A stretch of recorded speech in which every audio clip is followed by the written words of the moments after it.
everybody, and welcome to the Glory Reds podcast. It's your boy, Don Benito. Today, we are going to be talking about Manchester United's interest in James Garner. My boy, remember we spoke about James Garner, but we're going to be talking about Joshua Zirkzee on his way to Italy. What is that story about? Manchester United are looking for a wing back. Oh my God, what happened to Dogu? What happened to Dogu? And Manchester United draw up a 7-man shortlist, midfield shortlist. Without further ado, ladies and gentlemen, let's get into it. James Garner, ladies and gentlemen, has impressed ever since he left Manchester United. Now, some of you have not been paying attention to him, maybe some of you have. I, for sure, have been following him because he is a player that I consider the one of them that got away, James Garner against Manchester United on Monday was absolutely brilliant. He ate Bruno Fernandes and Casemiro for lunch. He held them in their pockets. He did everything. And mind you, he is one of the players that when he left Manchester United, he didn't want to leave. He was also experiencing a little niggles in injuries, and he wasn't getting any game time. And because he wasn't getting any game time, he was seen as surplus to requirement. He was seen as somebody that they could use. And there was a period, Manchester United always has this weird period where we are faced with a defining moment where we need a player, and we've got players, but then some of the players, we're just not sure what to do with them. It splits the fan base whether the player needs to stay or not. Then they end up selling this player, and they sell these players for cheap, peanuts, weird amount of price, letting them go, and then they go and succeed in other clubs. I'm not talking about Rasmus Højlund and Scott McTominay, but that has been the trend at Manchester United. It has. And so I saw a story that really caught my eye because he's somebody that I'm really looking at. I'm really looking at him and I'm like, look, Manchester United, their problem, or their biggest problem that they are saying is their midfield, right? We've got players in the Premier League that are playing in the midfield, that are doing the job every season. Why are we neglecting it? Why are we looking away? Why are we not looking at them? You see, and I always go back to this example. Remember when Liverpool went and bought Alexis McAllister from Brighton? I don't know what was going through your mind at that time. You knew that Alexis McAllister was a good player. You knew he was from Argentina, and he was playing in the World Cup, and he was doing his thing. But then again, there was that, because I think Liverpool spent 30 million on him. He wasn't an expensive player. So is that sort of kind of player. He's not expensive, but he does the job. Now we look down upon these kind of players. We always do. Because it's not at Manchester United or whatever, we always tend to ignore this thing. So when I saw this story about James Garner, I was like, this is so brilliant. It's so brilliant because you know what? Everton are going to overcharge us. They're going to be like, look, they're going to overcharge us to get our own player back. And honestly, I don't know if James Garner is going to want to come back. If he does, fair. Because I really, really like I like all action, no nonsense midfielders. I don't know if that makes any sense. All action, no nonsense midfielders. Guys who just get the job done. They're not there to decorate and try and look pretty and try and look. They get the job done. And James Garner is that type. And James Garner, even I hate going back in time because it hurts me. It hurts my feeling. It makes me feel bad. Anyway, moving on. Joshua Zirkzee. Now, Joshua Zirkzee has split the fan base this week. Some saying that we need to get rid. Some are saying that he has been rusty. Which is which? I think both are true, and both cannot be true. They can be true at the same time, Anyway, this is what I'm trying to say. So on those that want to keep Joshua Zirkzee, I think they understand that he is somebody that is a good teammate. You know, they've seen him not get a lot of cameos. I mean, he's got cameos, but then starting games. Now, that game against Everton was his first in a long time. Sections of the fan base do not want to give him any grace because he had not played in a long time. So some people are like, nah, we should get rid. If we're not going to be playing this player, we might as well get rid of him. I am on the thing of like, look, I think he did a good job for somebody that is a little bit rusty. And I owned it when I said that I thought Joshua Zirkzee was going to do the business, because I thought like the next step in his comeback was a full game. He had just been getting minutes right up until this moment. So it was almost like we don't know whether this guy is okay or not. So we needed to see by giving him game time. So he starts that game and he was rusty. So people are refusing to acknowledge that he is a little bit rusty. People are about to, and I'm like, hey, let him go, blah, blah, blah, blah, blah, blah. So to answer you people, Roma have made an offer. They made an offer to Manchester United for Joshua Zirkzee. They want a loan with an option to buy, which would become an obligation if the Italian side qualify for the Champions League next season. And Joshua Zirkzee has apparently said yes. And this is coming out from Gazzetta dello Sport. You know, it is an Italian outlet there, football news. So apparently Joshua Zirkzee said yes. Now, it's conflicting, because one side, Manchester United, are saying, look, we're not letting you go. We've got players that are going to the AFCON. Brian Mbuemo, Ahmad, Mazraoui. How are we going to let this guy go unless they're bringing in players? Do you see how tricky it starts getting? They put themselves in situations and they can't solve them. So Zirkzee, you want to let him go, fine. But in the current situation that we're in, he needs to be replaced. And if he's going to go in January, then we need to replace him in January as well. Now, this story did not talk about a player that Manchester United are thinking about bringing into. No. The other stories are about midfielders, the 7-man shortlist, blah, blah, blah, blah, blah, blah, blah, blah, blah. That was it.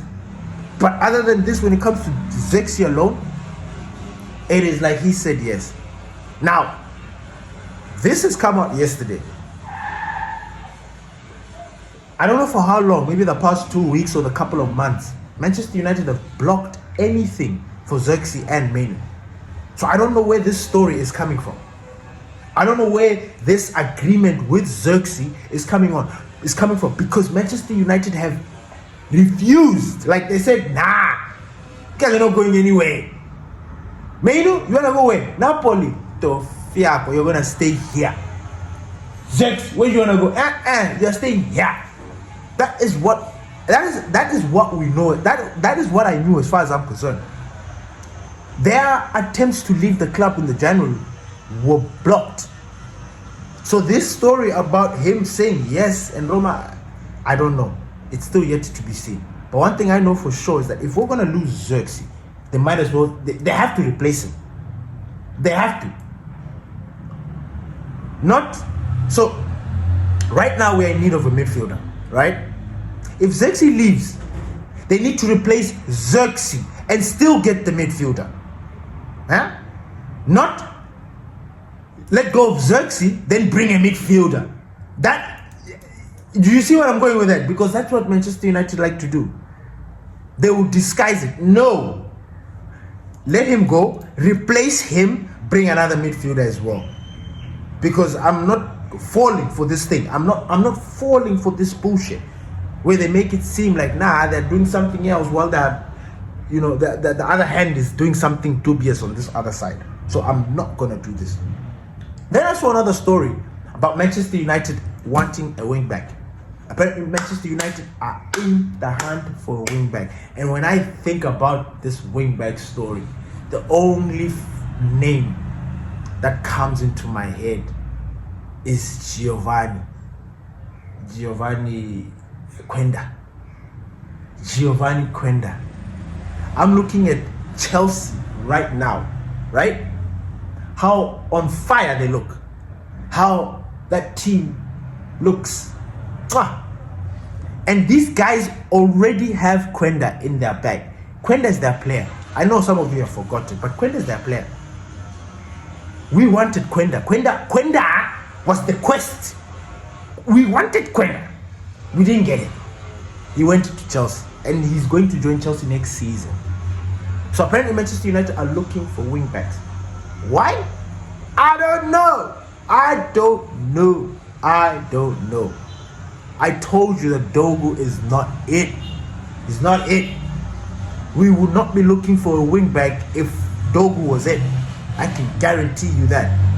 If he was it, Dogu, we wouldn't be looking for a wing back. On this other side, we've got Mazraoui, we've got Amad Diallo. I'm not worried. I really am not worried about the situation.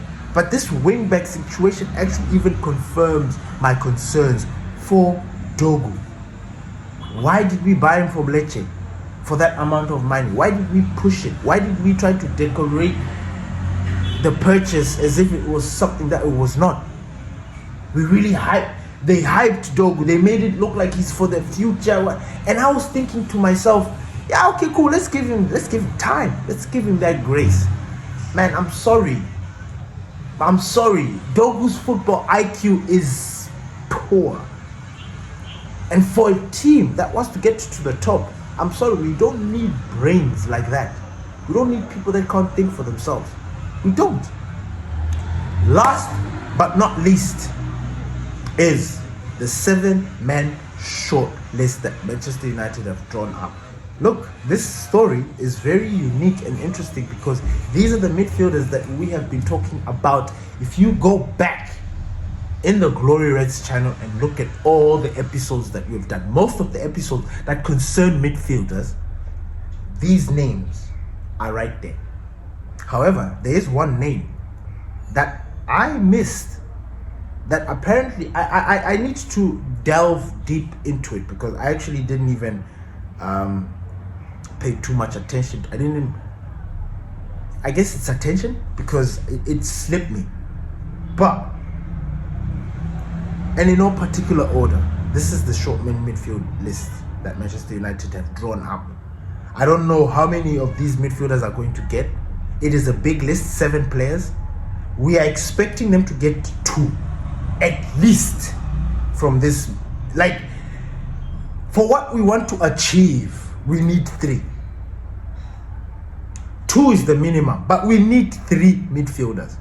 Are Manchester United able or in the position to buy these 3 midfielders? If we qualify for Europe, we might just be. And with these new rules, I don't know if you guys have seen the new rules, the new CSR news. Anyway, I think I'm going to leave that one for Pastor D because Pastor D likes to get into the financials of stuff. But those rules could benefit Manchester United. Really. The new rules that have come. Anyway, I'll let Tenda break it down for you guys. And then I think it's juicy. But anyway, the 7-man shortlist, in no particular order. And you've heard me scream about these names throughout the whole season. But the fact that Manchester United have put it out there, you know, like stamp of authority, like Manchester United have put a backing, you know, it's like, okay, tell us something that we don't know, you know. Anyway, Carlos Baliba, he's going to go for 100 mil, easy. Brighton are not willing to sell in January. They only want to do it in the summer. The boy is not having the best of seasons. He even gave away a penalty. His mind is at Manchester United. And you know, I've been thinking about him, and I think Manchester United should go for him. He is actually the player that we need to get. These other guys can be bonuses, but Baliba is the one. There's something about him and him. I don't know. You could look at it in a positive way, but there's something about him. wanting to come here, missing it, and then having the season that he's having. I take that as a good thing. I know some people are going to look at it as a bad thing, but nah. Elliot Anderson, easily going to go for 100 million and above. Nottingham Forest are not willing to let go of this player in January. So any deal with Elliot Anderson was going to be in the summer. Angelo Stella. This one is tricky because it could happen in January or the winter, but I doubt it. That he has a release clause that's between 60 and 70 million. Manchester United are paying attention to that, so we'll see how that goes. Conor Gallagher. Conor Gallagher is literally, if there's a player in this list that just screams, come and get me, I think it's Conor Gallagher. Atletico Madrid in Spain, he's an English boy. He misses the Premier League. He's coming to one of the biggest teams in the world, biggest teams in England. He's not getting that much game time at Atletico Madrid, and he needs game time because of the Premier League. He's a midfielder. He is a box-to-box. He is an all-action, no-nonsense midfielder. You see where I'm going with that? All-action, no-nonsense. That's my favorite type of midfielder, man. All-action, no-nonsense. He is somebody that we could get in January and in the summer. Preferably in January, because we need to resolve situations right now. I remember when Erik ten Hag brought in Sabitzer. People frowned, like they looked down upon Sabitzer at that time, but Sabitzer did a job. Sabitzer came and did a job, and I was actually touched that we didn't go back and sign him, because he was a midfielder that we actually needed. You know, there's some midfielders that are looking and staring us in our faces, but Manchester United have got this knack of just, I can't explain it. Anyway, Conor Gallagher, he's going to be amongst the cheapest of most of these midfielders here, because I don't think his price is going to go above 50. Like I said, he's not getting a lot of game time. Yes, he did play the Champions League, but it's not as regular as you want, because when it's World Cup season, you want to be in the starting lineup all the time. So Conor Gallagher presents an opportunity for Manchester United. The money is right. He's not way over expensive. If he comes into the team, it's literally solving a problem. The problem of, Casemiro's old, Bruno's not a midfielder. Look, I can't entertain this Bruno's not a midfielder situation. I can't, like, it's not connecting in the brain. Because when I look at the people that are there available to provide for people like Cunha and Mbeumo with the intelligence and the accuracy, it's Bruno. Anyway, that's a story for another day. So Conor Gallagher, he's somebody, guys, to look for. I am dreaming for Conor Gallagher. Imagine we get Conor Gallagher, and then in some weird future we bring Olise inside. The next is João Gomez. Wolves are going to be relegated, as you know, because you look at what's happening with them in the Premier League. They're not particularly going well. They're not doing well. So Wolves, they're looking at an adios, going back to the Championship. So that presents also another opportunity for Manchester United. Again, João Gomez, like this Alexis McAllister, those budget players that people frown upon, but when you purchase and when you make the purchase, that player actually does the business for you. Instead of going and trying to get all these extravaganza midfielders and stuff. No, the Premier League, all the Premier League players are proven. They're there. All you need to do is choose the one that suits what you want to do. Now, I don't know if Manchester United is going to become the Portuguese squadron or what, but João Gomez is Portuguese. Him coming there is just going to be another, but he's a good midfielder. He's also another all action, no nonsense midfielder. He's slow, low center of gravity, in and out of the business, just getting jobs done, and he's gone. Are Manchester United going to make this this purchase. Let's wait and see. Adam Wharton, the Rolls Royce. Look, this guy, once you see Real Madrid go for this guy, you are going to be like, oh yeah. For me, particularly if you're looking at this situation, right? Let's just say we want to replace Bruno and Casemiro. This is how I'm looking at it, right? That midfield situation, because Casemiro is 34, Bruno is 32 or 33, I don't know, 31. So we're looking at a midfield that's old, right? So what are the like for like swap of players between these players? Adam Wharton, I can tell you right now, Casemiro won't play like Casemiro. It doesn't behave like Casemiro.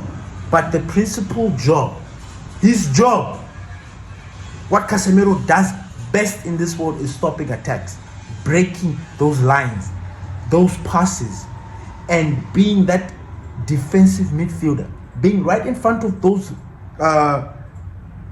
being in front of the center backs, specialty, and then being able to ping balls from anywhere from that pitch. Adam Wharton with that lefty. We are playing them this weekend. Crystal Palace versus Manchester United. We are going to be facing Adam Wharton. We're going to be facing freaking Gehi, Mitchell, Mateta, Munoz, Yeremi. I am nervous, but not like a bitch, not like a punk. I'm nervous because we lost against Everton. I'm not sure where these boys' mind is at. I don't know how they are digesting and filtering everything that's happening around them. And it's been a while since we've seen how we bounce back from a loss, because we had been going through a very good run, right? And then draw. Now we've lost. I don't know this new Manchester. I don't know how they behave moving forward. Like after a loss like this, I want to see how we bounce back. I want to see the response. That's what I am more interested in. We're playing away. It's going to be very, very difficult. But like I said, I'm waiting to see the response. Are we going to act defeated? Because we lost against Everton in some very bizarre circumstances, does that mean that now every other team that comes after them, we're just going to open our legs and spread them wide? No. We have to fight. So we're going to see how that goes. And that, ladies and gentlemen, you have to wait for the preview. Hey, the preview is going to be juicy because, my God, hey, there's going to be so many nerves. So Adam Wharton, for me, is a like for Casemiro. They're not, and don't get me wrong, I'm not saying they're exactly the same player. I'm talking about the characteristics and what we need for a defensive midfielder. If we were ever in the market looking for a defensive midfielder, Adam Wharton is it. That's the point I'm trying to make.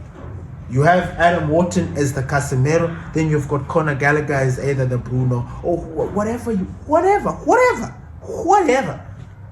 Now, this next player, Andre, is from Wolves as well. I've missed his name. I'm going to dive too much into. I'm gonna go and pay more attention to him, see what he's all about. Check him out even more this weekend just to see why would Manchester United be interested in that kind of player like this. But yes, thank you everybody for listening to the Glory Red podcast. This is your boy Don Benito. Please don't forget to subscribe, hit that notification bell, and don't forget to share the video. Peace.